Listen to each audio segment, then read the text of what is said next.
21 اگست یوم وفات سید عطا اللہ شاہ بخاری۔ آپ دینی اور سیاسی رہنما تھے۔ 1891 کو پٹنہ میں پیدا ہوئے۔ آبائی وطن موضع ناگڑیاں، ضلع گجرات، پنجاب، پاکستان تھا، لیکن آپ کے والد مولانا ضیاء الدین احمد نے بسلسلہ تبلیغ پٹنہ میں سکونت اختیار کر لی تھی۔ امیر شریعت حضرت سید عطا اللہ شاہ بخاری رحمۃ اللہ علیہ اردو زبان کے عظیم خطیب، مجلس احرار اسلام کے بانی، تحریک ختم نبوت کے قائد اور سامراج کے خلاف برسر پیکار ایک بہادر سپاہی اور جنرل تھے۔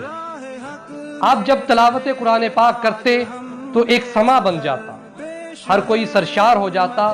شاعر مشرق علامہ محمد اقبال آپ کی تلاوت سنتے تو ان کے آنسوؤں کے سیلاب رواں ہو جاتے۔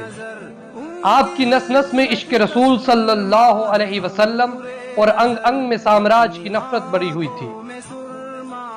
آپ نے ساری زندگی منکرین ختم نبوت کے خلاف علمی اور عملی کام کیا، جنگ آزادی میں اہم کردار ادا کیا۔ آپ کے بارے میں مشہور ہے کہ آپ کی آدھی زندگی ریل میں اور آدھی جیل میں گزری۔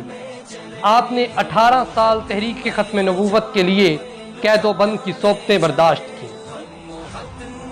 کانوں میں گونجتے ہیں بخاری کے زمزمے، کانوں میں گونجتے ہیں بخاری کے زمزمے، بلبل چہک رہا ہے ریاض رسول میں۔